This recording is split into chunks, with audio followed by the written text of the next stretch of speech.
life, and nature. Let the finite span of human existence merge into the infinite dimensions of life and time, walking the way of the greatest creator, and uniting with the greatest creator as one. 走向平凡, returning to simplicity. Dayform Buddha. December 28, 2006. When things reach a certain stage of development, decline inevitably follows. Decay is certain, but transformation requires the right conditions. In all things, beginnings are full of passion. Yet passion is difficult to sustain and gradually settles into calmness, which signifies maturity. A fiery romance cannot last forever. Monotony and dullness will inevitably set in. At the start of schooling, enthusiasm runs high. But as time goes on, interest wanes and the yearning for unrestrained freedom grows stronger. When Christians first enter the faith and attend church services, they may be deeply moved, even to tears. Yet after a year or two, these moments often turn into mere routine. The pursuit of the Tao follows a similar path. At first, one is brimming with excitement, constantly gaining insights and making discoveries. But as the journey deepens, it begins to feel tedious. The thrill of revelation diminishes, doubts multiply, and confusion intensifies. The illusions of the world become more evident, and everything begins to feel meaningless. Interests fade. The further one walks the path of the Tao, the greater the challenges. Obstacles increase, inner conflicts intensify, and psychological imbalances worsen. One feels stuck, unable to advance yet unwilling to retreat. This is a sign that a qualitative transformation is imminent. At this stage, perseverance becomes essential. Balance must be maintained. After years of practice and cultivation, one may come to realize the mountains are still the same mountains, and the rivers are still the same rivers. What once felt grand and extraordinary now turns out to be nothing. One sees that they are insignificant and understand nothing at all. Disillusionment sets in. Doubts arise not only about oneself but also about the teachings. Life begins to feel devoid of meaning. The earth does not operate according to one's will.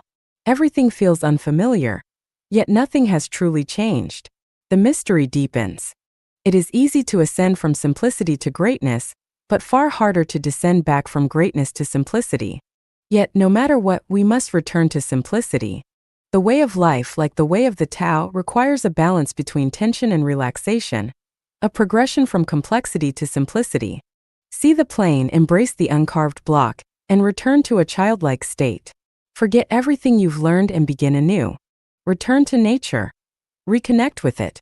Reunite with old friends and talk about the mundane details of daily life. Continue farming, working, running a business, or holding a job.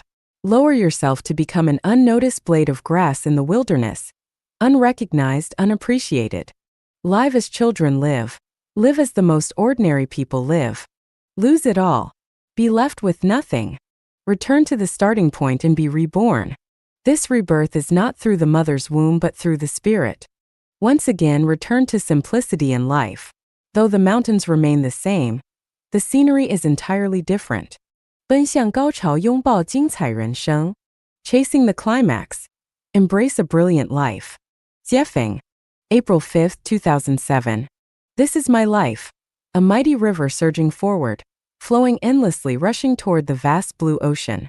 No matter how high the mountains or how distant the road, I roar, sweep, and charge ahead, churning up waves upon waves, fearless and undaunted by the perilous journey. An exciting life is like this. Radiating the brightest light, blooming the most beautiful flowers, spreading the sunshine and rain of love, and showcasing the most splendid qualities of humanity. Clearing thorns, crossing mountains, wading through rivers, and braving wind and rain to realize the grandest and most magnificent dreams. If there is a path, I will walk it. If not, I will carve a bright trail, whether my sweat soaks the earth or my blood stains rivers, lakes, and seas. No matter how winding and arduous the road, no matter the wolves, tigers, demons, or monsters that lie ahead, as long as I breathe, I will forge ahead without ceasing. I reject a life consumed by petty desires, haunted by hunger and cold, anxious over food and drink, clinging to comfort, and indulging in meaningless pleasures. I refuse to squander my days in idleness, meditating endlessly, and losing myself in the pursuit of wealth, lust, fame, and profit. I reject a life wasted on futile thoughts of attaining enlightenment, suppressing my nature, stifling my true self, or retreating into a miserable lair, confined to the narrow vision of a well-dweller in a sesame-sized world. Steering with the wind without discernment, forever unable to distinguish good from evil. Calculating personal gain and loss with cleverness that only obstructs the way. Scattered and aimless, flitting about low hills lit by a feeble candlelight. No, I refuse such a life. Absolutely not. On my path there is no failure. Failure belongs only to those who abandon their ideals and lose heart. In my future there is no darkness. Darkness belongs to those who do not pursue light. My prospects are endlessly bright because the greatest creator is right before me. My companions, thousands in number, stand resilient and determined, led to my side by Christ and Buddha. Do not judge me as poor because my clothes are tattered. Wisdom and perseverance are my inexhaustible sources of wealth. Do not call me uneducated or shallow because I lack formal degrees. I have read countless pages of the Book of Heaven without words written by heaven. Do not judge me as destitute or doomed because I appear to have nothing. Together with the celestials of Lifechanyuan, I will build humanity's most glorious palace in history. Do not consider me weak because my body seems frail. I carry within me an unstoppable force that surges ahead with invincibility. I will shatter the old and broken relics to forge a radiant paradise for humanity with new thoughts and methods. Though the road is long and the journey unending, I will search tirelessly.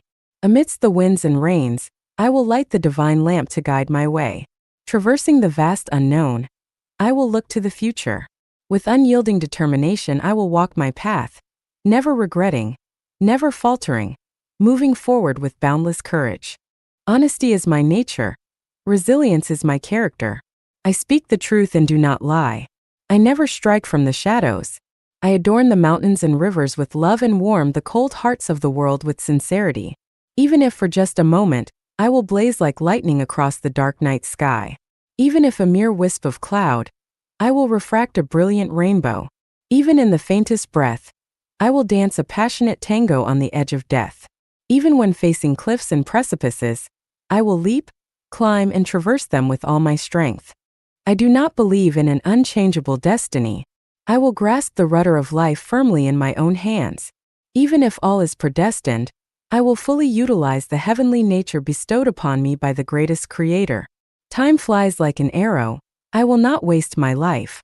With limited days ahead, how can I squander the precious gift of life? There are always greater mountains and higher heavens beyond what we see. How can I confine my vision to what lies within my sight? If the mountains do not turn, the rivers will. If the land route is blocked, the waterways remain open. If the east is dark, the west will shine. If the south is blackened, the north is still bright. How can I let the potholes before me hinder my flexible thinking? Health, abundance, and freedom are the life I pursue. Joy, happiness, and contentment must fill the path of my life. I will not emulate Zhuangzi's solitary wandering, but instead follow Buddha's compassion, sharing blessings like bees rather than feasting selfishly like predators. I will stand alongside my brothers and sisters, overcoming hardships together and sharing joy, spreading love and kindness along the way. To live is to live fully. Life is but a dream, fleeting and empty, so let me embrace it without regret. Run toward the climax and embrace a brilliant life. 向人生和生命的最高处奋力前进. Striving toward the pinnacle of life and life. Jiefeng. August 16, 2007. Life is both a journey and an exploration. The richer the experiences one gathers, the deeper one's understanding of the essence of life and existence. Those who achieve greatness either possess extraordinary wisdom and talent or demonstrate unwavering determination. Without these, one remains among the ordinary multitude. Lifechanyuan is a gathering place for exceptional talents and those with resolute willpower. Together they strive toward the Mount Everest of life and existence. It serves as a center for absorbing and releasing energy, marking an unprecedented milestone in human history. Here humanity's elite unite in a magnificent dance, a powerful swan song, a daring ultimate adventure, and a bold expedition into the unknown. The crown belongs only to those who ascend to the summit. Glory is reserved for those who overcome countless challenges with courage and determination. The finest wine and feasts await those who reach the destination.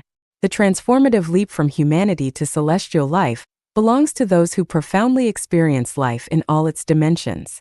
The celestials of Lifechanyuan are not ordinary people, but individuals of exceptional qualities.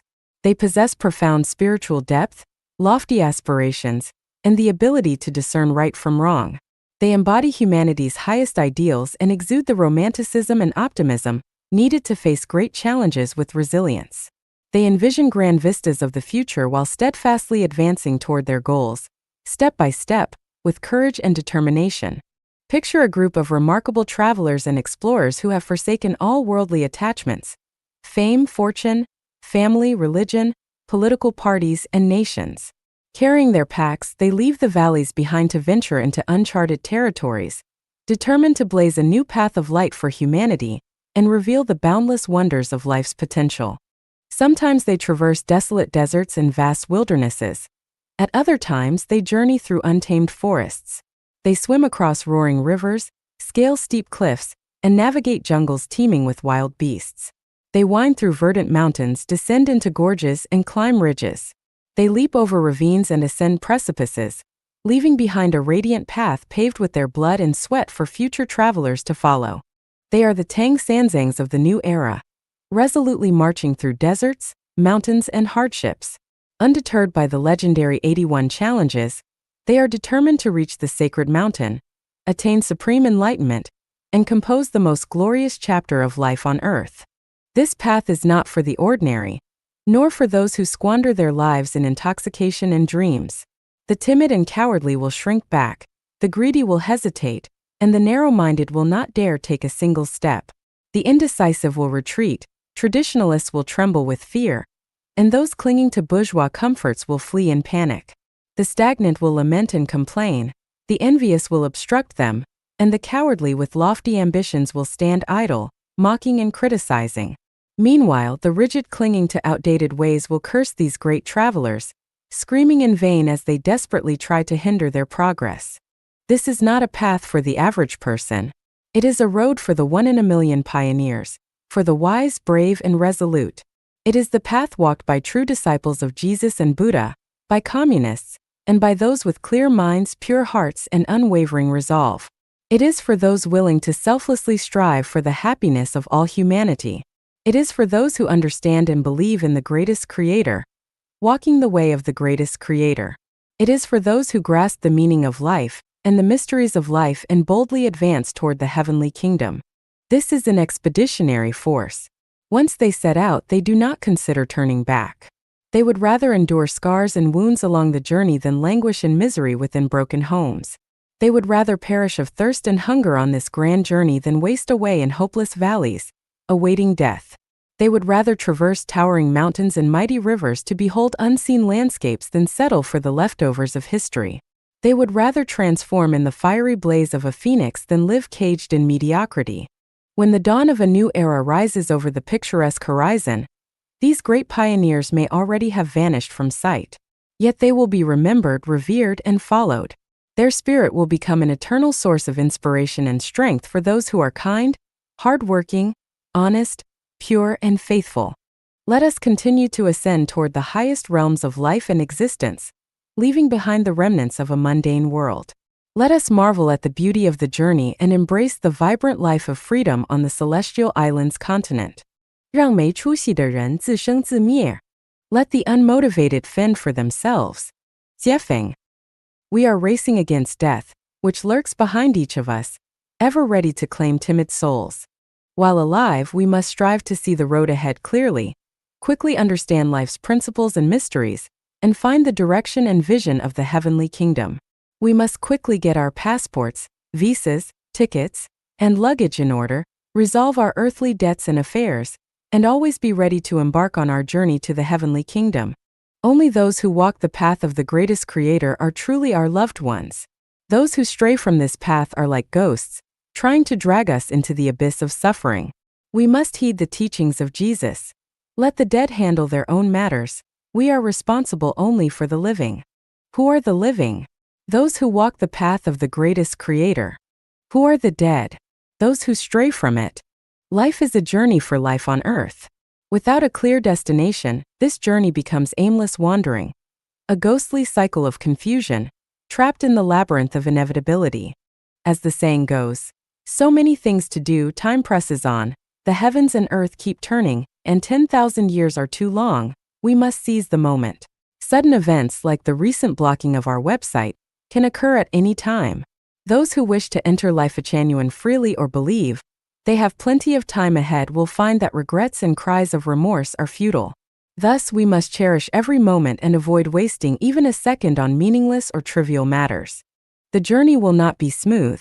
Each traveler already bears a heavy burden, so we must travel light, donning the armor made for us by Christ Jesus and the Buddha Shakyamuni, and focus single-mindedly on moving forward. How can we travel light? Let go of worldly trivialities. These mundane matters lack novelty. For thousands of years, life has revolved around birth, education, work, marriage, raising children, aging, and ultimately death. It's the same unending cycle of conflicts among families, nations, religions, organizations, and individuals over interests and power. The rise and fall of regimes, the vicissitudes of people's fortunes, and societal transformations, all are part of an endless maze. Break free from this cycle to unburden yourself and move forward with ease. Leave the undeserving to their fate. They are lazy yet insatiably greedy, constantly calculating their gains and losses, and perpetually grumbling without cause. Rain troubles them, the wind bothers them. They whine about the cold and gripe about the heat. Offer them tea, they want coffee. Offer them coffee, they demand wine. Give them wine, they want mineral water. They feign illness for sympathy, cry hunger when their bellies are full, and expect others to carry them, even when they are perfectly capable. A slight headache makes them wail, and a minor setback fills them with resentment. Let such people fend for themselves. Doing so frees you to move forward. Abandon entangling emotions. As I've analyzed before, those driven by instincts are ignorant, by desires are worldly, by emotions are mortal, by reason are virtuous, and by spirituality are celestial. Emotional attachments define mortals. They are trapped by illusions and burdened by trivial disputes, meaningless grievances, and exhausting conflicts. Such emotions drain your energy, block the path to enlightenment, and warp the soul. Decisively discard them to travel light. Heavenly affection fills people with hope, vitality, constant happiness, and joy. It uplifts and inspires boundless aspirations. It does not seek your sympathy, nor does it make you worry day and night, lose your appetite, or torment your spirit and mind. This is the kind of affection we need to pursue and cherish. If an egg breaks, there's no use lamenting. If a jade sculpture shatters, there's no need to mend it. Let what is lost remain lost, and let what is dead stay dead. Embrace freedom and lightness, for the universe is vast, and homes can be found everywhere. Do not linger among the weak and defeated, nor waste time on those who whine and accomplish nothing. Avoid being delayed by muddled thinkers who stall your journey. Instead, strive to soar with cranes and swans, travel alongside great individuals, and seek the company of those who are energetic, healthy, and bold enough to challenge limits. Fly with geese and you become a goose. Stay with sparrows and you are a sparrow. Life is short, we can't afford to waste it. 你们当自强. Strengthen yourself. 解放. February 8, 2011.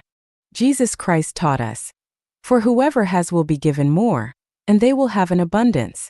Whoever does not have, even what they have will be taken from them." The weak have no right to enter the kingdom of heaven. Those who rely on others for their livelihood or emotional support lack the qualifications to enter. Those who elicit sympathy and pity from others cannot enter the kingdom of heaven. Every pitiful person harbors some hateful traits.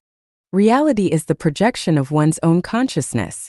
Each person creates their own reality. If you are in pain, you have caused it. If you are weak, it is your own doing. If you are unfortunate, it is because of yourself. If you choose to end your life, that too is your own decision. In the universe, there is no unjust suffering. No soul is wronged. Unhappiness is created by the unfortunate. Pain is brought upon by the weak. Hardship results from a lack of wisdom. I am a guide, but only for the strong. If you believe in your strength, follow me. If you consider yourself weak, leave. I despise the weak. Do not display your helplessness before me. Do not cry over your misfortunes and pain in front of me. Do not show indecision or confusion in my presence. Do not appear pitiful, powerless, or lacking resolve. Do not display frustration, negativity, or pessimism to me. I detest those who create misery and distress. I despise those who are filled with sorrow and anxiety. I loathe those who collapse at the first setback, those who lose faith easily, and those who depend on others and refuse to grow up. I have no patience for those who constantly weep and complain.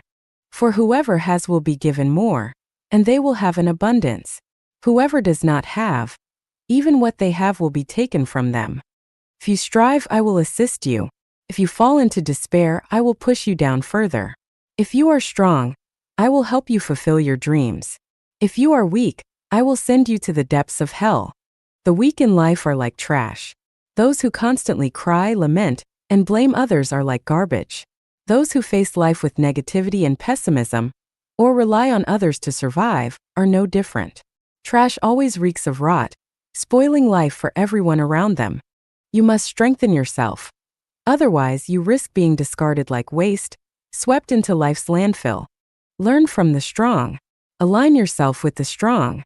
Only then can you secure a bright future. Do not sympathize with or pity the weak. The weak are like parasites. Once they latch onto you, they will drain your lifeblood, leaving you with a miserable fate you cannot escape. The weak are those without wisdom, faith, or discipline. They are selfish, lazy, and lack conviction. They ignore guidance, have no independent consciousness, always rely on others, cannot distinguish right from wrong, and deceive both themselves and others. They are opportunistic, dishonest, and unwilling to work hard for their gains, always seeking shortcuts. The weak know no true love.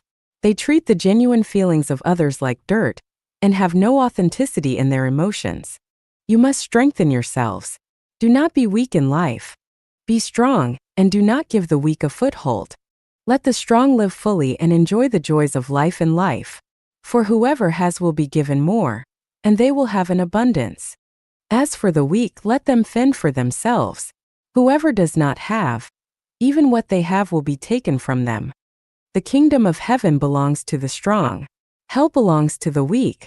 看看自己有什么立身之本. Reflect on your foundations for a meaningful life. Jiefeng. March 7, 2011. Do you have talents that can govern the heavens and shape the earth? No. Then, do you have unyielding determination? No. Are you hardworking? Not hardworking. Are you honest and trustworthy? Not honest and trustworthy. Do you keep your promises and honor your word? Not reliable. Are you kind-hearted and even-tempered? Not kind and bad-tempered. Do you have a specific skill or craft? No particular skill. Do you firmly believe in the existence of the greatest creator? No belief? Well then, let me tell you, you lack the foundation for a meaningful life. You might ask, but here I am living well and enjoying life. How can you say I lack the foundation for life? Let me explain. The fact that you are alive, living well, and seemingly enjoying life is because you are living off the blood, sweat, and tears of others. You are surviving on others' pain, suffering, and hard work. For a person to have a true foundation for life, they must possess at least one of these 8 qualities. Talents to govern the heavens and shape the earth. Unyielding determination. Hard work. Honesty and trustworthiness. A strong sense of commitment and reliability. Kindness and even temper. A specific skill or craft. Firm belief in the greatest creator. If you possess one of these qualities, you have a foundation for life. If you possess 2, you're remarkable. If you possess 3, you're extraordinary. If you possess 4, you're exceptional. If you possess 5, you're a great person. If you possess 6, you're a saint. If you possess 7, you're the embodiment of perfection. If you possess all 8 heavens, is that even possible? 是使这脱胎换骨的修炼. Try this transformational practice. Jiefeng. March 31, 2011. To transform from an ordinary person into a celestial or Buddha, one must undergo a profound and complete metamorphosis. First, we must recognize that our traditional consciousness has nothing to do with the consciousness of celestials or Buddhas. It is purely human. Second, we must understand that while historical texts and modern writings may provide spiritual wisdom on becoming a celestial or Buddha, if we fail to put the insights we gain into real practice in our daily lives, they amount to empty talk, mere lip service, and are entirely useless for true transformation. In the past, many practitioners focused on gong, energy work, mystical methods, or supernatural arts, mistakenly believing these to be the essence of self-cultivation. In reality, they are not. Such practices are often no more than methods to improve physical health or acquire abilities to gain admiration, feed vanity, or enhance material life. Some practitioners aim to develop supernatural abilities and began healing others after practicing for only a few years, or even just months. Frankly, that's absurd. Many so-called practitioners merely absorb the wisdom of others without applying it to their own lives. They only take without giving. With such an approach, how can you claim merit or qualification to enter the heavenly kingdom?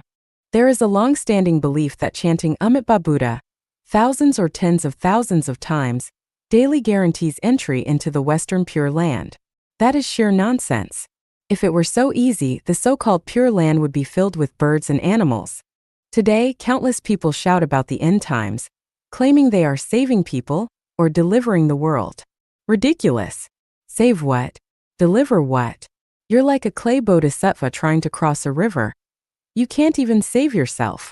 With a muddled mind, incoherent speech, baseless fabrications, and no understanding of life, time, space, consciousness, structure, Tao, Buddha, or celestials, how can you possibly save or deliver anyone? So, how should one practice self-cultivation? Try this transformational practice, a complete rebirth. Give away all your possessions to causes or places you deem meaningful, leaving yourself with absolutely nothing. Allow the person you love to make love with someone they care for, and feel genuine happiness and joy for them. No matter how difficult your circumstances, never blame heaven, earth, society, the government, or others. Avoid arguments, conflicts, comparisons, debates, fights, or competition with anyone. In all circumstances, embody truth, kindness, beauty, love, sincerity, and faith. Do not seek a romantic partner.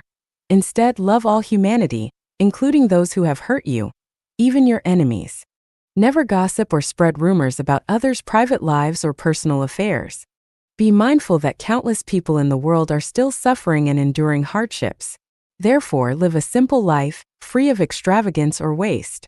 See yourself as the most humble, incapable, and insignificant being in the world. Be deeply grateful for the food you can eat, the shelter you have, the clothes you wear, the people who interact with you, the eyes that see, the legs that walk and run, the mouth that eats and speaks, the ears that hear, and the work you can do. Cherish these blessings wholeheartedly. If you can achieve these 8 points, you will have undergone a true transformation. However, to genuinely become a celestial or Buddha, you must not only repay the karmic debts accumulated over many lifetimes and store treasures in the heavenly kingdom, but also completely replace your human consciousness with the consciousness of celestials and Buddhas. If you cannot meet these requirements, any attempt to become a celestial or Buddha through self-cultivation is utterly impossible. And there's more to it. 忘却昨日，忘却过去. Forget yesterday, leave the past behind. Jiefeng. October 2nd, 2012. Translation edited by Qin Yu. The regrets of yesterday, the disappointments of yesterday, the infatuations of yesterday, and the joys of yesterday have all become fleeting clouds. The sorrows of the past, the bitterness of the past, the hardships of the past, and the beautiful moments of the past have all vanished into thin air. Past events cannot be pursued. One must move forward.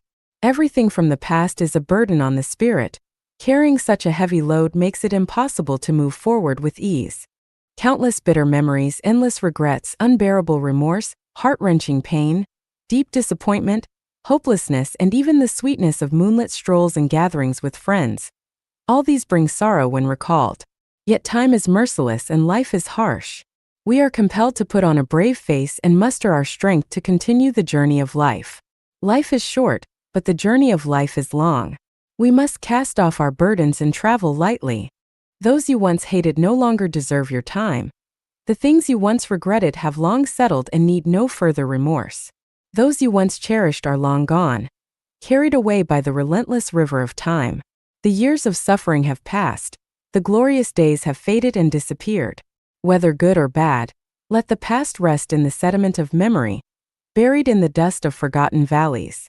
There is no need to revisit or linger over it. Every day, a new sun rises in the east.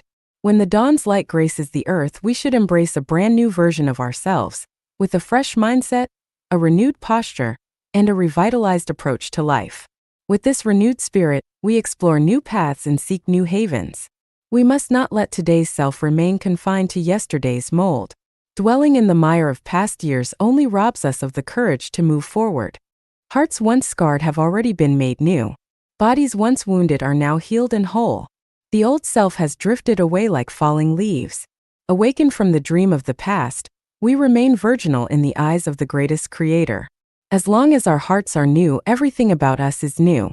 Regardless of how many marks of hardship and indelible memories life has left on us, if we step into new realms with a refreshed consciousness, everything will be wonderful, full of hope and promise, like a pristine land waiting to be explored. As a messenger of the greatest creator, I do not wish to hear people recount past hardships or lament over bygone sorrows. I have no interest in witnessing those weighed down by worries, feigning wisdom from their experiences. I cherish those who rise from sadness with a smile, welcoming life with renewed resilience. I admire those who face the future with confidence, energy, and enthusiasm. I delight in those who radiate vitality, thrive with exuberance, and cherish life with passion. I no longer remember the events of yesterday. I have forgotten the people of yesterday. Do not ask me to recall the past. There is nothing worth revisiting, and no one worth longing for. I treasure only the present. I value only the people of the moment. I admire only the flowers blooming before me now. Buds that once blossomed have long since withered. Sweet whispers of love have become gentle rains absorbed into the earth. Graceful postures of the past have vanished like wind-blown leaves. The lands of yesterday have transformed into oceans beyond sight. I will no longer look back at the past and neglect the steps beneath my feet. Do not tell me who likes or dislikes me, who loves or hates me. Let me experience and feel everything for myself. Those who liked me yesterday may dislike me today, and those who disliked me yesterday may like me today. Therefore, I pay no heed to gossip or idle talk. Everything is ever-changing. Everything is inevitable. Yesterday cannot surpass today, and distant relatives cannot compare to close neighbors. As flowers bloom and wither, I go with the flow and remain carefree and at ease. To pursue eternal friendship or love is the folly of mortals.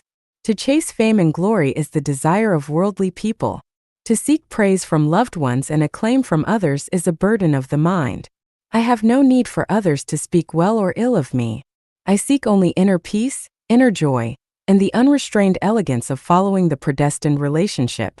By forgetting yesterday and forgetting the past, everything becomes so pure and untainted. Everything becomes ethereal and graceful. A heart free of attachments is that of a celestial being. A heart without clinging attains the celestial realm. Life is infinitely wonderful, and life is miraculously beautiful. 政论篇，美国千万不要驱逐非法移民。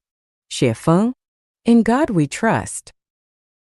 这是美国的立国之本，本立而道生，本破而道消。地球上的每一个人都是 God 的子民。保护 God 的子民是 God 的旨意，也是强者应承担的义务。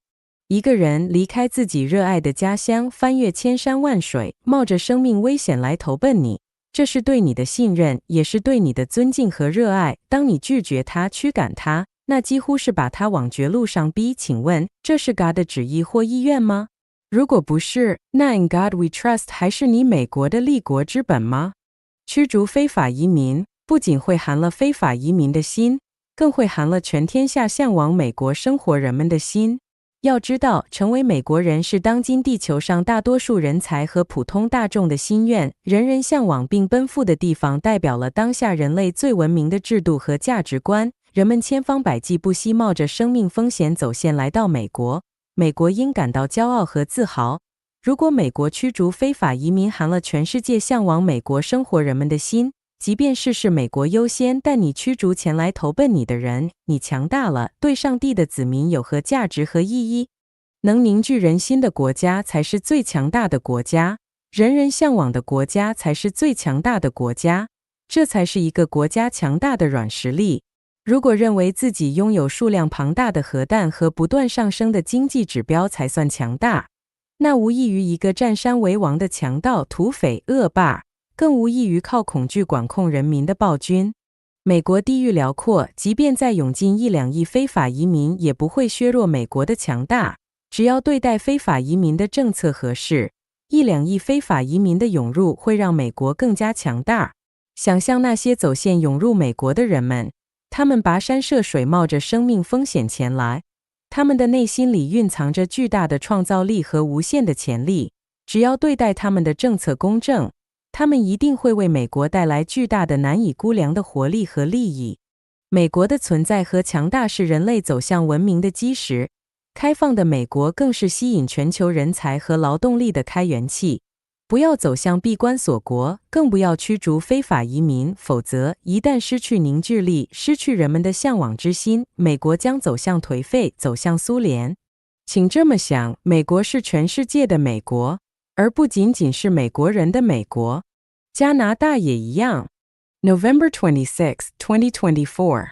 美国千万不要驱逐非法移民。The United States must not deport undocumented immigrants. Jeffing. November 26, 2024. In God we trust. This motto represents the founding principle of the United States. When the foundation is strong, the path forward is clear. When the foundation falters, the path disappears. Every person on earth is a child of God. Protecting God's children aligns with God's will, and is a duty for the strong. When someone leaves their beloved homeland, traverses mountains and rivers, and risks their life to seek refuge with you, it is an act of trust, respect, and hope. Rejecting or expelling them drives them into despair. Let me ask, is this aligned with God's will? If it is not, can "In God we trust" truly remain the cornerstone of your nation? Deporting undocumented immigrants not only breaks their spirits, but also chills the hearts of countless others who dream of living in America. Becoming an American is the aspiration of countless talented individuals and ordinary people around the world. A place that so many long to reach represents the pinnacle of human civilization, embodying the most advanced systems and values of our time. Those who risk everything, enduring perilous journeys and crossing borders illegally, to come to America do so because they believe in the promise of what America stands for. This should be a source of immense pride for the nation. But if America chooses to expel undocumented immigrants and crush the dreams of those who admire it, what value does its strength truly hold for God's children, even if the nation grows stronger in other respects? A truly strong nation is one that unites hearts and inspires aspiration in people around the world. This is the true essence of a country's soft power. If a nation's strength is measured solely by stockpiles of nuclear weapons or rising economic indicators, then that strength is no different from that of a robber baron or a tyrant who rules through fear. The United States is vast. Even if an additional 100 or 200 million undocumented immigrants were to enter, it would not diminish the nation's strength. On the contrary, with the right policies, their arrival would make America even stronger. Consider the individuals who risk everything to reach the United States, enduring unimaginable hardships and dangers. These individuals embody immense creativity and boundless potential. With fair and just policies, they could infuse the nation with unparalleled energy and vitality. America's existence and strength are the cornerstone of humanity's progress toward greater civilization. An open America serves as a beacon of hope and a wellspring for global talent and labor. It must not retreat into isolation or turn its back on those seeking refuge. Deporting undocumented immigrants risks losing the very spirit that makes America great. If America forfeits its ability to inspire and unite people, it will begin to decline, perhaps following the path of the Soviet Union. Think of it this way. America is not just for Americans, it belongs to the world. The same holds true for Canada. 乌克兰胜负决定人类走向. Ukraine's outcome will shape humanity's future. Jeffing. November 27, 2024. For nearly 3 years, a ruthless neighbor has been invading Ukraine, committing atrocities, looting, and forcibly occupying its land. It even forbids Ukraine from forming harmonious, mutually beneficial relationships with other neighbors. This is a mockery of human society and a disgraceful assault on human civilization. For over 2 years, this powerful bully has been wreaking havoc and slaughtering. This demonstrates the weakness of the forces of civilization and justice in the world today. If the world had an abundance of civilized nations, this bully would have long been expelled from Ukraine and compelled to compensate for all its losses, twice over. The aggression against Ukraine persists. If Ukraine were to lose, humanity's hope for advancing to a higher form of civilization would be dashed, justice would vanish, and the world would descend into a hellish existence. Conversely, if Ukraine were to triumph, humanity would usher in a golden age, advancing into a higher form of civilization. For the sake of a more peaceful and beautiful tomorrow, it is imperative to defeat and utterly destroy Ukraine's oppressor, Russia. Otherwise, humanity's future will be shrouded in darkness. Allowing bullies and bandits to profit from aggression will only lead to an endless proliferation of tyrants and robbers, both large and small. Support for Ukraine's victory serves as a litmus test for determining whether an individual, a nation, or a country is civilized or barbaric. Those who stand with Ukraine are civilized. Those who support its oppressor are barbaric. In this clash between civilization and barbarism, those who remain neutral, whether they are individuals, nations, or states, are despicable. Their neutrality effectively condones, permits, and covertly aids barbarism. Imagine a village terrorized by a bully. The only way to restore harmony, peace, and happiness is for all the villagers to unite against the bully. If each villager looks out only for their own interests and refuses to help others, every villager will eventually fall victim to the bully's tyranny. If fear of the bully's strength leads to surrender, life will be lived in groans and sighs under the shadow of the bully's fist. If nuclear threats from such aggressors deter resistance, humanity will watch as they systematically annex the entire world, dragging it into an abyss of darkness. Do not think that your neighbor's suffering has nothing to do with you. If you ignore their pain, misfortune will eventually come to you.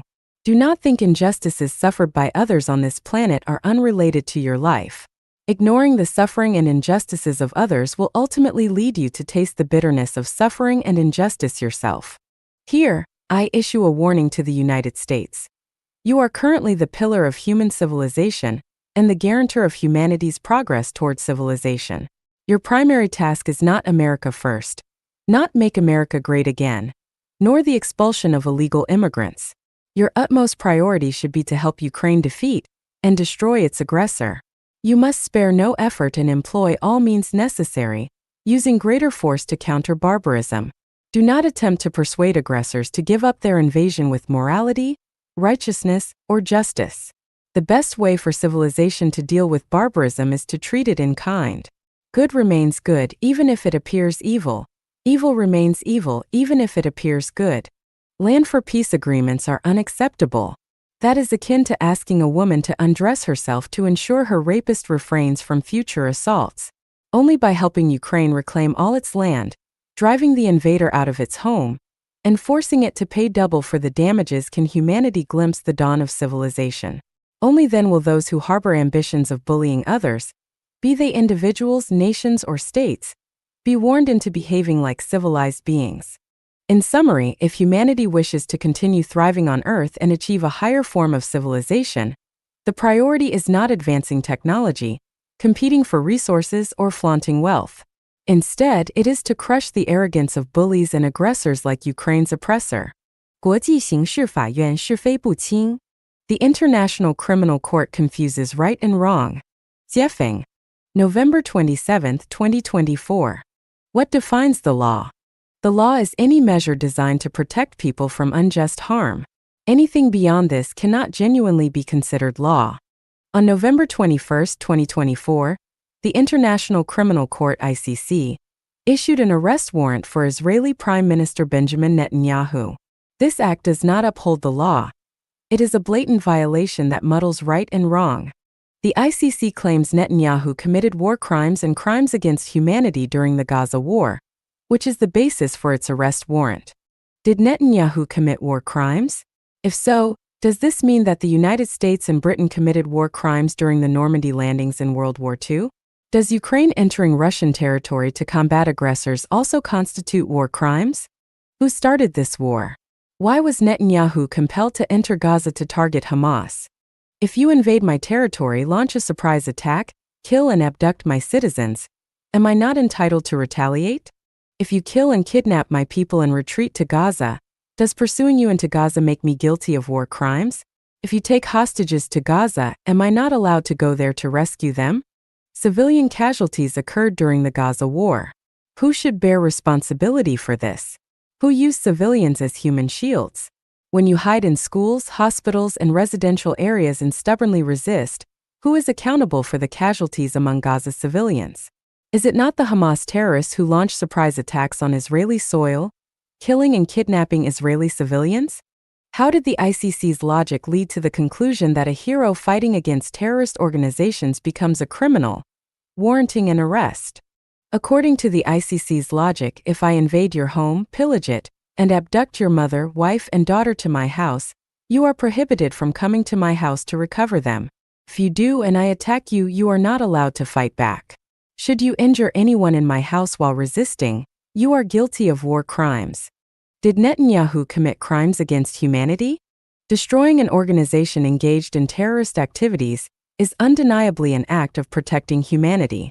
Yet, in the ICC's view, Netanyahu, who defends humanity, is branded as a criminal harming humanity. To reverse right and wrong to such an extent, is the ICC upholding the law, or is it breaking it? The ICC should be disbanded, and its judges sent home to farm potatoes. 人类走向世界大同需做的18件大事. 18 major steps humanity must take toward a harmonious world. Jiefeng. November 29, 2024. Let America be the America of all mankind, not just the America of Americans. Extend Europe's Schengen model to Africa, South America, and Asia. Merge the United Kingdom, Australia, New Zealand, and Canada into the United States, ending their status as independent nations. Eliminate customs and immigration controls in countries with populations under 50 million, allowing the free movement of people and goods. Divide Russia into dozens of smaller countries, as humanity does not require a powerful Russia. Iran's religious leader, Khomeini, must step down from the religious stage. Humanity no longer requires religious leaders with significant unifying and mobilizing powers. Abolish all political parties worldwide, as history shows they bring fear and chaos rather than peace and happiness. Ban all forms of religious ceremonies and activities. Muslims must transcend Islam. This is the lesson and warning from ISIS, Hamas, Hezbollah, and Yemen's Houthi militia. All individuals worldwide must complete a 6-month spiritual purification course. Eliminate one-on-one marital relationships and dissolve the traditional family system. Replace all global currencies with F-coins and dismantle the global financial and banking system. Replace existing constitutions and legal systems worldwide with new values and frameworks. Abolish all holidays related to gods, Buddhas, deities, humans, nations, political parties, religions, and armies. Celebrate only nature-related holidays globally. Gradually substitute human labor with robotics and integrate AI into societal operations and management systems. Limit human lifespan to a maximum of 120 years, after which individuals must joyfully depart from Earth. Destroy all nuclear weapons. Restrict the tenure of leaders in any organization to a maximum of 8 years. Regardless of their accomplishments or abilities, they must step down afterward. 无程序保障道德苍白理想皆空. No procedural safeguards, morality is hollow, and ideals are empty. Jiefeng. December 2, 2024. Throughout human history, sages, including gods, Buddhas, celestials, and saints, have extolled the virtues of morality. In China, values like benevolence, righteousness, propriety, wisdom, and trust have been upheld for centuries, alongside ideals such as gentleness, kindness, respect, modesty, and deference. Christianity has promoted the virtue of love for over 2 millennia, and Buddhism has advocated for the Pure Land for just as long. Yet what is the result? Look at humanity today. We are still trapped in a jungle ruled by survival of the fittest. In this world, wealth and power are revered, while the powerless and penniless are reduced to insignificance. Human society does not operate on morality but on money and authority. Even with lofty moral ideals, who can survive without money? And even if morality is universally admired, how does it stand up to power? Especially under totalitarian regimes, morality becomes completely powerless. In the face of wealth and authority, even the grandest ideals are mere castles in the air, and the most beautiful dreams are no more than fleeting illusions. Where does the problem lie? The root issue lies in the lack of a production and living system that aligns with moral principles. Without procedural safeguards, morality is hollow, weak, and powerless. It inevitably surrenders to wealth and power. Without these safeguards, aspirations such as spiritual cultivation, elevating life to enter heaven, building earth into a paradise, or achieving democracy, human rights, freedom, and happiness remain mere fantasies, nothing but self-deception. The most ideal and beautiful life for humanity is one where everyone owns nothing but has everything. What kind of life constitutes a heavenly existence? The answer is this. A life where everyone owns nothing but has everything is a heavenly life. Any life outside of this cannot be called heavenly. Can humanity achieve such a state? The answer is no. Without a corresponding procedural system, it is entirely impossible. Owning nothing, won't one be reduced to a beggar? In a society propelled by wealth and power, mere survival without possessions is already a challenge, let alone having everything. Currently, only the Chanyuan celestials living in Lifechanyuan's second home truly understand and experience the meaning of owning nothing but having everything. The second home operates under a lifestyle system modeled after the primary paradise. Without this system, the morality I promote, truth, kindness, beauty, love, faith, and sincerity, would merely be an opiate for the masses. In that case, it would be more practical to encourage people to focus on earning money and gaining power. But does the second home system have issues? Of course it does. What happens when individuals join the second home but contribute nothing and merely consume? What about those who shirk responsibilities or fail to create value? How should we handle discord or members who do not adhere to the system? To address such problems, we must return to morality. Without a foundation of noble morality, the second home system cannot be sustained and will eventually collapse. This is because human nature harbors selfishness, greed, and the pursuit of power. If every member fails to achieve unselfishness, selflessness, non-attachment, and freedom from resentment, the second home will only be short-lived. In reality, morality is hollow, which is why Lifechanyuan transforms morality into actionable values. When morality is distilled into values, it becomes a guide for words and actions, a clear and concrete navigator. For example, kindness is a key component of morality. However, vague exhortations such as, everyone must be kind, are ineffective. What exactly constitutes kindness? There are countless interpretations. By contrast, Lifechanyuan translates kindness into actionable values. For instance, one value states, the heart of comparison is the root of evil. This makes it clear that refraining from comparison and rivalry embodies kindness. To cultivate kindness, one must avoid comparisons and competitions. The conclusion is this: without procedural safeguards, advocating morality is futile. Without morality as a foundation, an ideal procedural system cannot be established, and even if it were, it would be short-lived. A critical step is to transform morality into actionable values with specific content and standards. 天国银行简介 Introduction to the Heavenly Bank. Jiefeng. November 30th, 2024. Christ Jesus taught us, do not store up for yourselves treasures on earth, where moths and rust destroy, and where thieves break in and steal.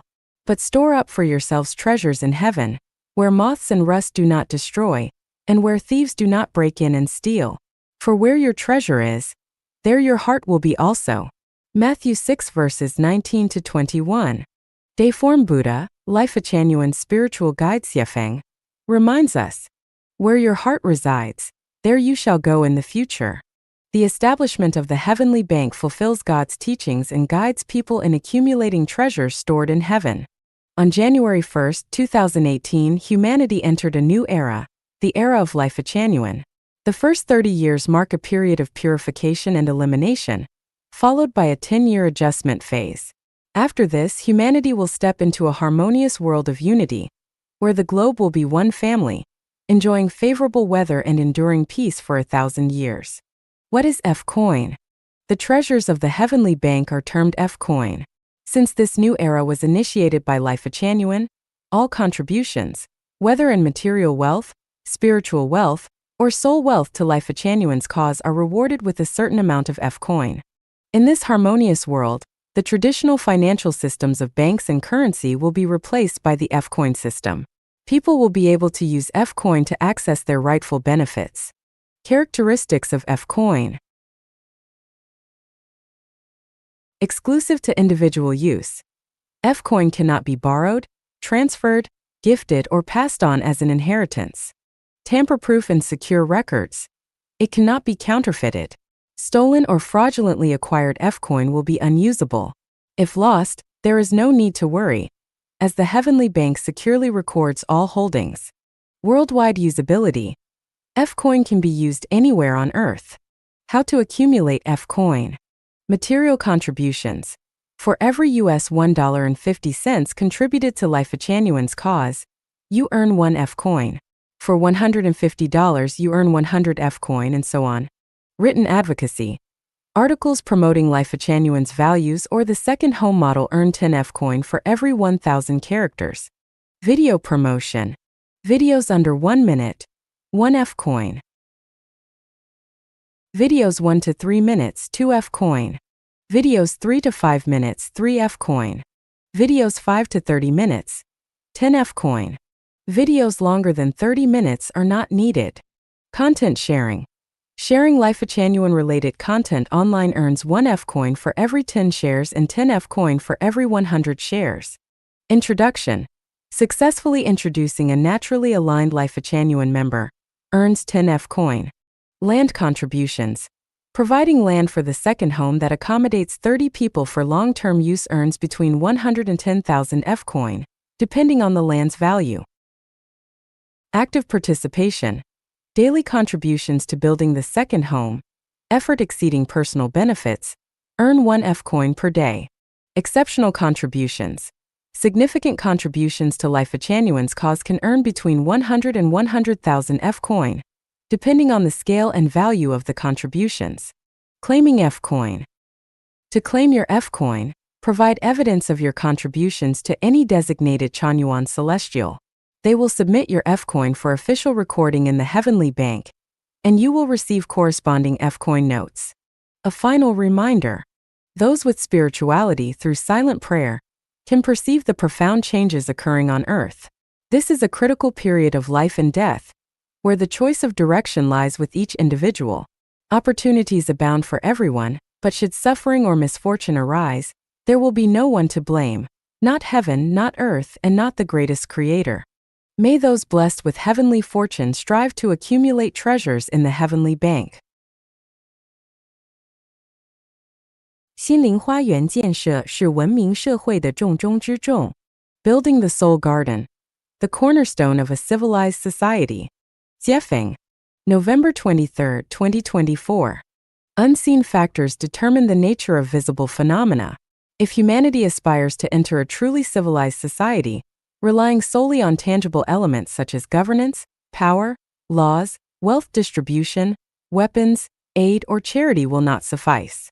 The only viable path lies in purifying the hearts of every global citizen and ensuring that the weeds and poisons in their soul gardens are entirely removed. A person's actions are driven by their consciousness, which functions as their soul garden. The state of this garden, whether beautiful or desolate, is dictated by the thoughts and values it contains. When someone's consciousness is consumed by the worship of money and power, an inflated sense of superiority, constant comparison, or emotions like envy, hatred, and greed, they inevitably bring harm to others and to society as a whole. When the soul garden is neglected, corruption and tyranny flourish among officials who disregard human life. Intellectuals flatter the powerful and distort the truth.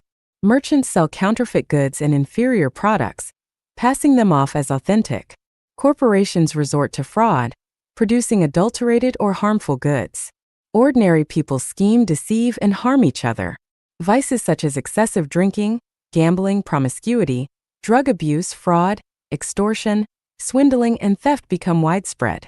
The natural cycles of the seasons are disrupted, social order descends into chaos, and few people achieve a fulfilling and beautiful life.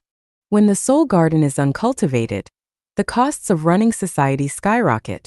Interpersonal interactions become riddled with conflict and mistrust. Integrity fades as selfishness, deceit, and cunning take over.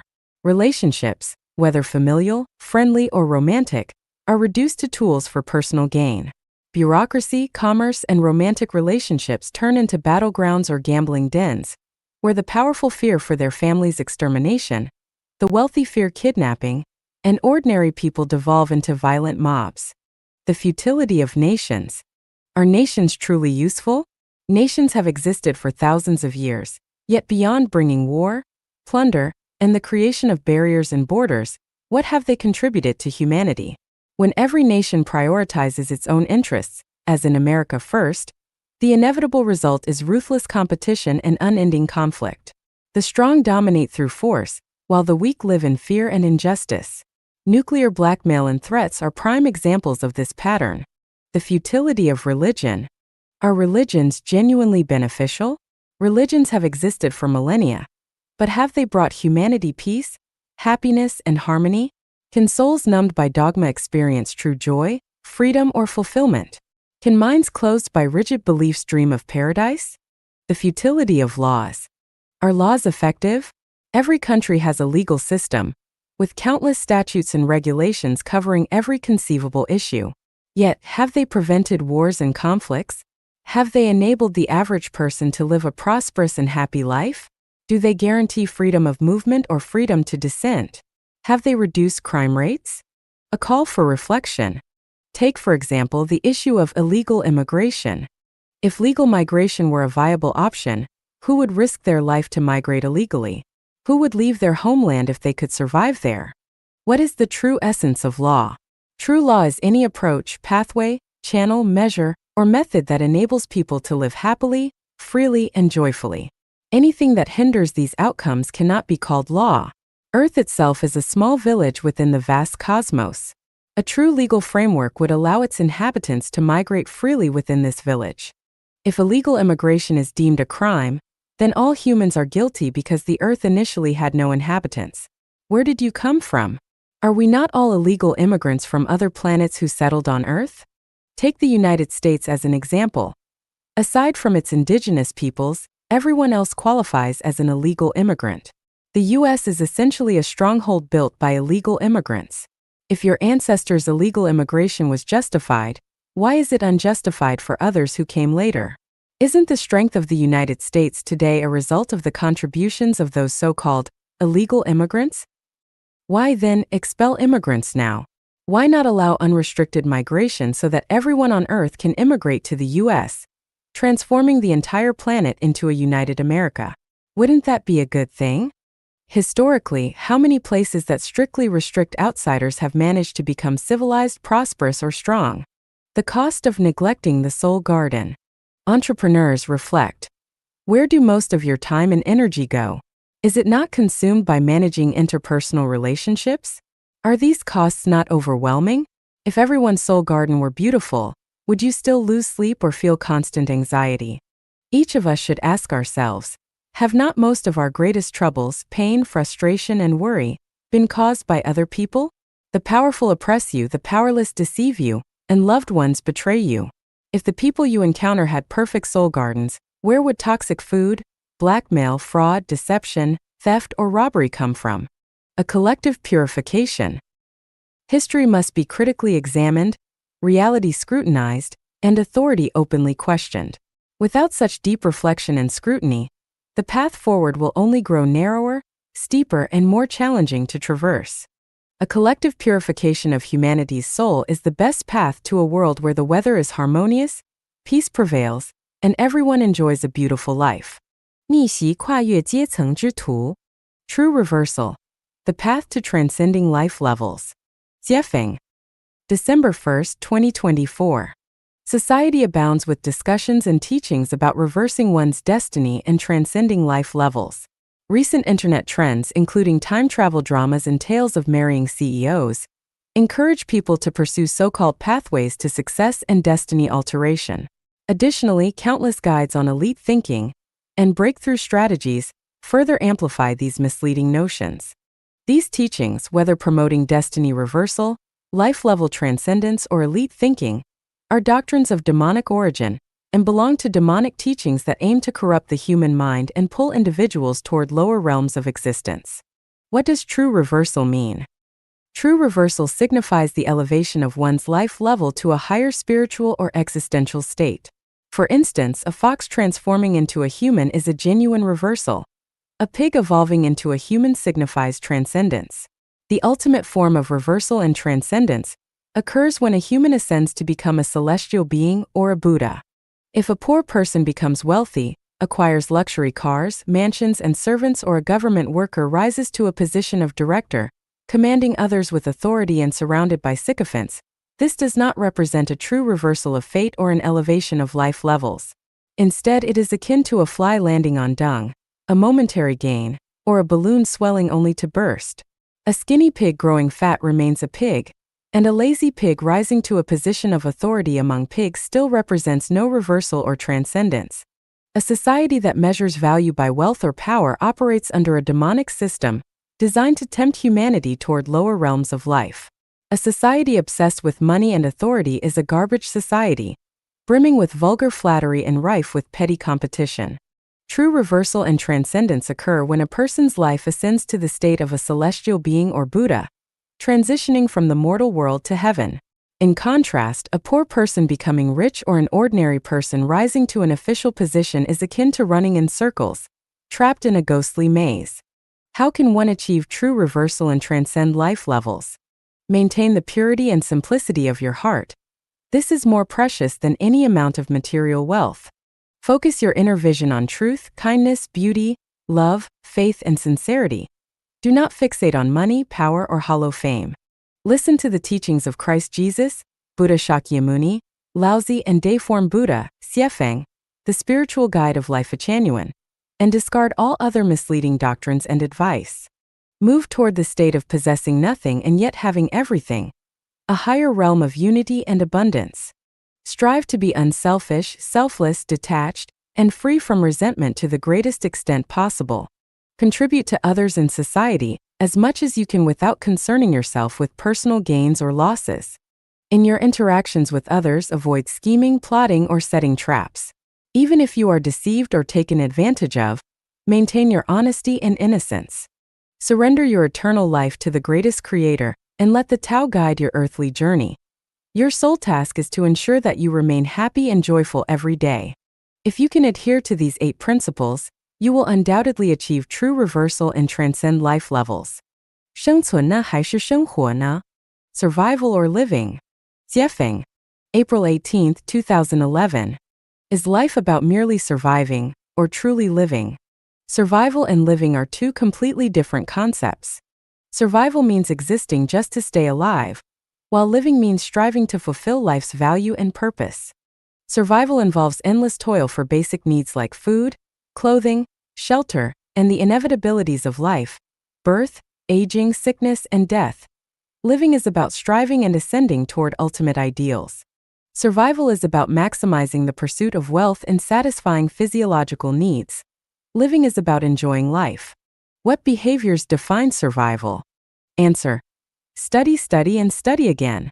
Work, work, and work more. Hustle, hustle, and hustle endlessly. Earn money, earn more, and keep earning. Possess, acquire, and accumulate even more.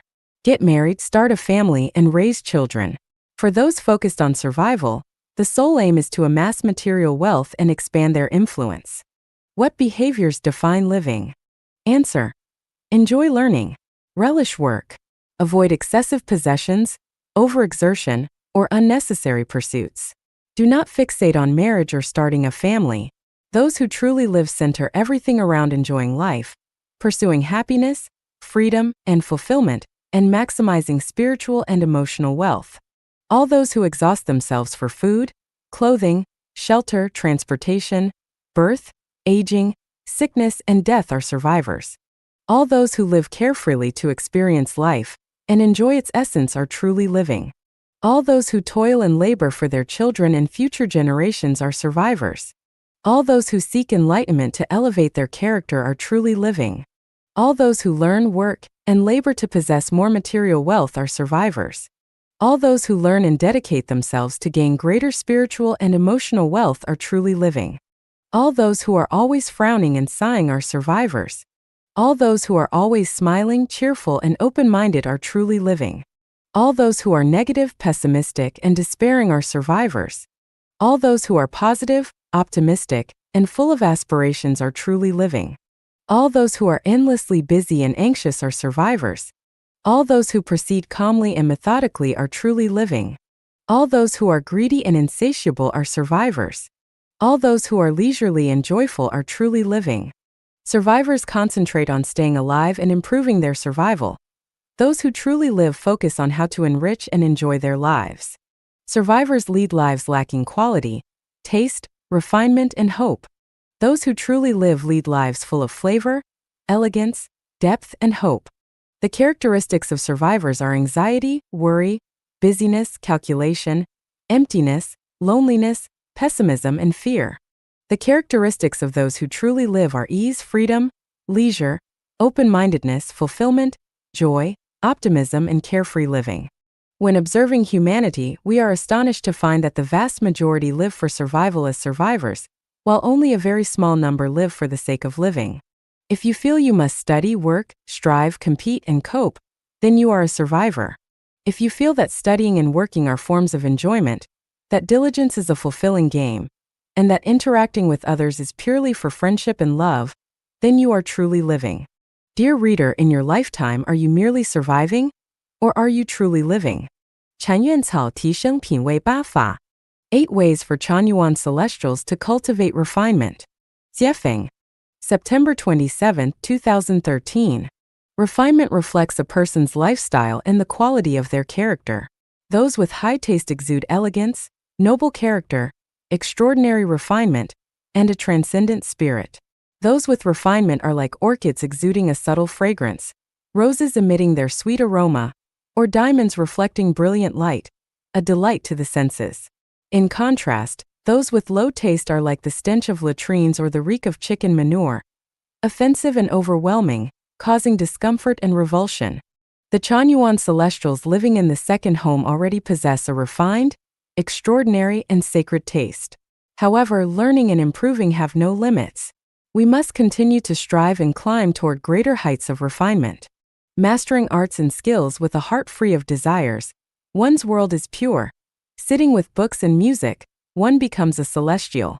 While it's unnecessary for every Chanyuan celestial to master all art forms, such as music, chess, painting, calligraphy, singing, or dancing, each should be proficient in at least one. Whether it's playing an instrument, dancing, singing, writing poetry, painting, or mastering a practical skill, every celestial should cultivate a unique talent. Admiring beauty and speaking with grace under the moonlight and beside blooming flowers, one should fully embrace and appreciate the beauty of the natural world, delighting in the gentle spring breezes that sway green willows and captivate the soul, as well as the graceful reflections of silhouettes that stir romantic feelings. The endless charm of blooming flowers and the moonlit sky can always intoxicate the soul. Immerse yourself in the elegance of nature, where birdsong and floral scents evoke a celestial paradise. The boat seems to float in the misty green, making one feel as if their soul is wandering through the celestial island's continent. Conducting oneself with poise and grace, free from desires, one's taste elevates. Free from attachment, one's character refines.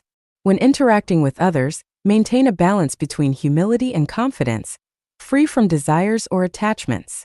Showcase truth, kindness, and beauty in every interaction. As a flower of heaven, untainted by the vulgarities of the secular world, speak gently and act with composure. Earn respect without inviting disdain, exhibiting poise and refinement in both words and actions. Living in harmony with nature, picking chrysanthemums by the eastern fence, I leisurely see the southern mountains. Rise at dawn to work the fields, rest at dusk and cultivate both body and mind. Immerse yourself in nature's rhythms, finding joy in simplicity. Observe the clouds as they gather and disperse, the flowers as they bloom and wither. Let your thoughts wander to heavenly vistas of green mountains and flowing waters, keeping your heart tranquil, as still water. Maintaining cleanliness and order, dress modestly yet neatly, avoiding sloppiness. Keep your living space clean and organized, free from mess or clutter. Bathe regularly, ensuring your body is fresh, and change clothes often to avoid unpleasant odors. Avoid ostentation and pretentiousness. Eschew extravagance while embracing subtle refinement. Live a disciplined life, balancing work and rest with ease, maintaining calm and poise without succumbing to restlessness. Avoiding politics and gossip. Family matters, national affairs, and worldly issues are fleeting, like reflections on water or pieces on a chessboard. They are not worth undue concern. Complaints, grievances, and gossip are like bubbles that burst in an instant. Why let them trouble your heart? Many events and disputes become the laughingstock of future generations, while debates over right and wrong are insignificant, like contending for length within a spark's flash, disputing over victory on a snail's horn. Delving into politics unsettles the mind, hindering the cultivation of refined taste. Gossiping about others degrades one's character, earning disdain and rejection. Embracing a carefree attitude. Engage in light-hearted conversation, and cultivate a carefree, open-hearted spirit. Relish playful banter and find delight in life's humor. Remain optimistic in adversity and exude grace in prosperity. Interact with no deceit or pretense. Handle matters with calm and poise. Withdraw without feeling inferior. Advance without arrogance. Navigate life's challenges and opportunities with ease, remaining free from worldly conventions. Aspiring to greatness and pursuing truth. Phoenixes perch only on sacred Chinese parasol trees, shunning barren lands, just as saints dwell in sanctified places, far from chaos and filth. Choose neighbors wisely, select friends with care. Green mountains and clear waters harbor sages, while desolate lands breed troublemakers. The mountain does not need to be high. It is renowned as long as there are celestials. The water does not need to be deep. It has spirit as long as there are dragons. This humble room is simple, yet it is filled with the fragrance of virtue. Moss grows on the steps, turning them green. The grass outside the curtain is lush. Scholars engage in cheerful conversation here, and common people do not come by. One can play the simple zither and read the golden scriptures. There are no distracting sounds of strings or flutes, nor the tiring burdens of official documents. Keep your inner lamp glowing in storms of dust. Climb toward sacred mountains amidst raging winds. Stay resilient through hardship, never losing sight of your aspirations. Be a beacon of light in darkness, a pillar of stability amid chaos. Conclusion. Life is brief, but life is infinite. The brilliance of youth is fleeting and must not be wasted in mediocrity or aimless dreaming. Aspire to reach the highest realms of refinement in life and life. Keep climbing. 全世界的女性都应该支持第二家园生活. All women worldwide should support the second home lifestyle. Jiefeng. January 9, 2013. To all women living on this planet, are you aware of the Convention on the Political Rights of Women, which came into force on July 7, 1954? Or the Convention on the Elimination of All Forms of Discrimination Against Women signed during the Second World Conference on Women in Copenhagen in 1980? How are women faring worldwide today? And how is your life? Let us reflect on some remarks made by United Nations Secretary-General Ban Ki-moon. On International Women's Day, March 8, 2007, he said, "However, turning consensus into universal practice remains a long way off. In almost all countries, women remain underrepresented in decision-making positions.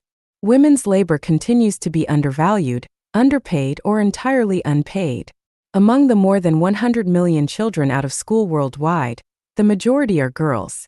Among the 800 million illiterate adults, most are women. Worst of all, violence against women and girls persists on every continent, in every country, and in every culture. Such violence has devastating effects on the lives of women, their families, and society as a whole. While most societies prohibit such violence, in practice it is often covered up or condoned." In his call to end violence against women on November 23, 2012, Ban Ki-moon stated, "Millions of women and girls worldwide are assaulted, beaten, raped, mutilated, or even murdered, acts that flagrantly violate their human rights. It is all too common for perpetrators to go unpunished. A culture of impunity silences women and girls, leaving them too afraid to speak out. How does this make you feel? How are you living right now? If you find yourself living without dignity, Still suffering oppression and abuse physically, emotionally, and spiritually, wouldn't you want to change that? Can you simply wait for the United Nations to create a better life for you? Or must you take action yourself? You must make an effort. How? By supporting the second home lifestyle of Lifechanyuan. In the second home, heaven and earth are reversed, and female celestials are honored. The dignity, basic rights, and personal safety of women are fully respected and protected. There is no discrimination, oppression, or exploitation of women.